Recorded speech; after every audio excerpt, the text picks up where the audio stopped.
So, you want to be an Isaac God, huh? You want to be one of the best players? You want to be the next Invicta, Northern Lion? Any of these names ring a bell? Probably not, you're a new player. Anyways, this video is going to show you exactly how to be God. What does that have to do with Isaac? I have no idea. But, in this video, I'm going to show you 10 cool tips about the Binding of Isaac.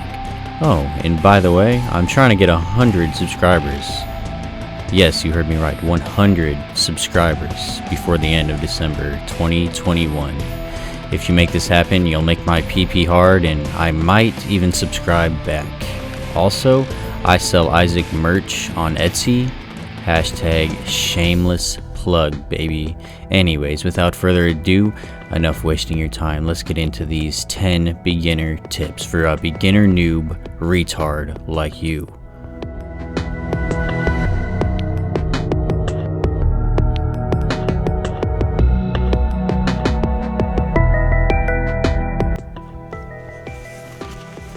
Alright, tip number 1 is going to be a mod. It's called External Item Description Mod. Now believe it or not, this is one of the best things you can do if you're a new player because Isaac doesn't really tell you much of anything at the start. So as you can see on screen, it's telling me what Mysterious Egg is doing, which is spawn a charmed enemy when you get hit, spawn stronger friends the more rooms you clear without taking damage. And actually, before recording this, I didn't even know that.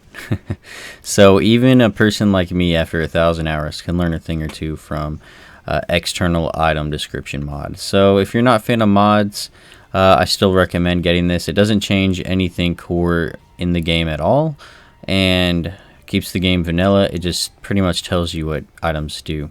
I love it. It's amazing. Tip number 2. It's going to be Tinted Rocks, baby. These are rocks with a little X on them, and they're also colored a little bit different from the other rocks in the basement.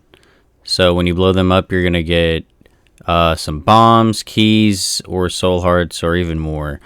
The best thing you want to be looking for is usually the soul hearts, but you never really know what you can get out of these bad boys.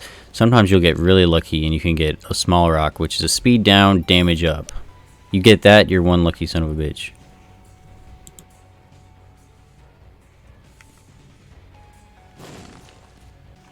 Tip number 3, secret rooms. Secret rooms nest some of the best items in the game. So you definitely want to be looking for these when you can. Every floor has at least 2 secret rooms, a regular secret room, and a super secret room.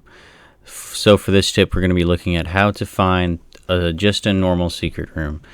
The secret rooms can spawn in between 3 rooms. As I've circled here, you can see that these 3 rooms, there looks like there's an empty spot, almost like a U. So there we can try blowing up the wall to the north, and it should open up a secret room. Now, sometimes you'll know that, like on the other side, for instance, above the shop, there could be a secret room there, potentially, but you'll want to look at the other rooms around it. If there's a block or pot or pit or anything blocking the way to that secret room, there won't be one spawning there.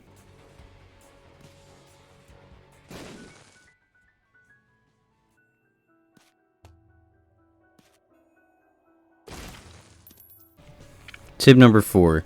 This has to do with devil deals. So when you're on the very first floor, say cellar 1-1, like this one, when you see a spirit heart spawn, even if it's a half spirit heart or full spirit heart, you want to leave it on the ground and not pick it up until you kill the boss and are about to go down to the next floor.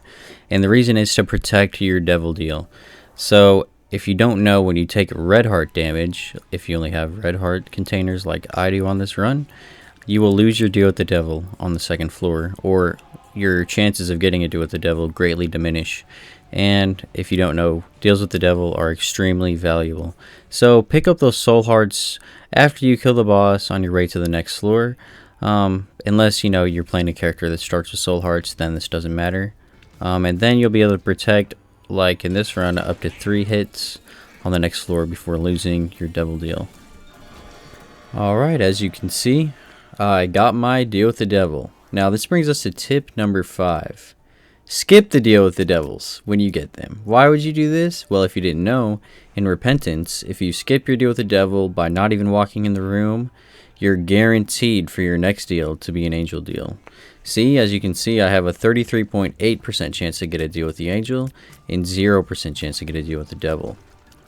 So when you're going for secret boss runs, when you need those deals with the angel, you're going to be much more likely to get them. Plus, if you're low on HP, these angel items are always free.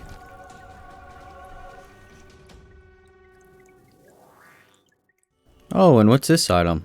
Oh, we got Sworn Protector. Sweet, good thing I used that item description mod. I'll have a link for it in the description.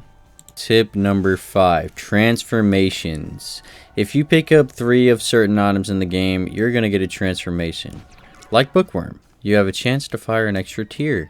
It can be good and an extra little damage boost. Also, you pick up 3 Guppy items, you'll get what's most likely the most powerful transformation in the game. Flight, and every time you land a tier shot, you'll have a 25% chance to spawn a fly. It's very, very good. So touch your items when you can. So for this example, I also used Bookworm, of course. Touch 3 books to get that transformation. There's more on the wiki. But as you can see, also, our item description mod tells us which items would give us a transformation. So you see the Holy Bible, or I guess the Bible, gives you a chance to get Seraphim and Bookworm, which it's a book, so it can give us Bookworm, and it's a holy item, so it can give us Seraphim. Pretty cool. For the next tip, all I wrote down was items can be dangerous. So you want to be careful what items you pick up. As you can see, Curse of the Tower can be useful, but it can also be very dangerous. So when you pick up items, you want to make sure that you're getting more of a benefit than a downside, I suppose, or just pretty much be careful. So sometimes you'll get Curse of the Blind, I believe. Curse of the Blind, when you pick up an item, you won't know what it is because it's a question mark. So be careful when you're picking up those in red chests or even item rooms sometimes. For this example, I did use Curse of the Tower, which your own bombs can hit you, but it's also honestly pretty fun when you get some bomb synergies.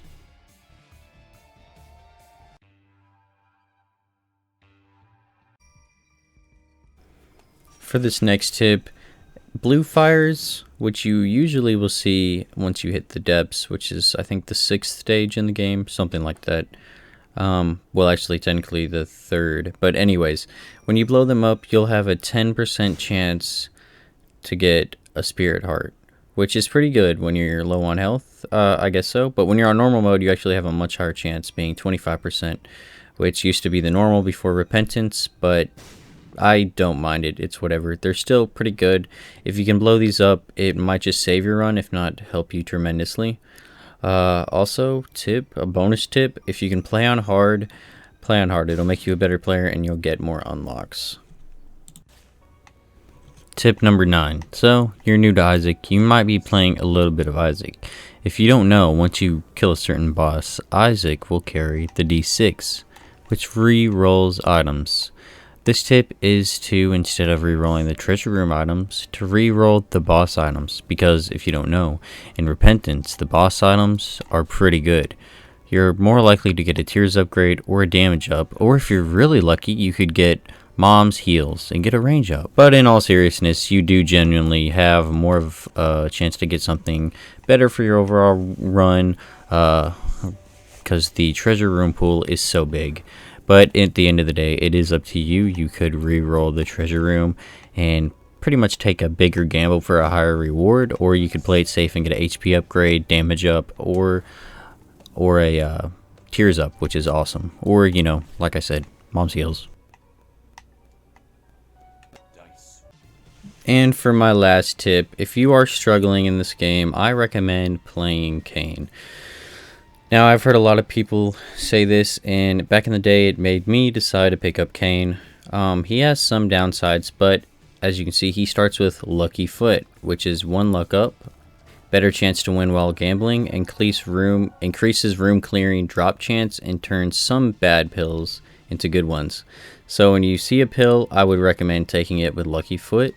Increases room clearing drop chance, which is super good. You could get more hearts, spirit hearts, keys, coins. It could just help you in the long term of your run.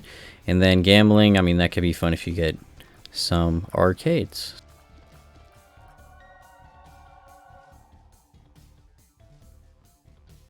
And before we roll the outro credits, I just wanted to say thank you guys so much for watching. This was a lot of fun to make. I have a few ideas for my next video. If you guys didn't hear in the intro, maybe you skipped it for the spoilers. I am going for 100 subscribers before the end of the month. So please subscribe now. I am only 3 away. How epic is that? Plus, I have more content planned in the future, of course. Spelunky coming out pretty soon. Hopefully tomorrow I will get a new Road to 799 out. Been having a ton of fun with Spelunky 2. And more Isaac content on the way. So thank you guys so much for watching. Love you. Have a good day.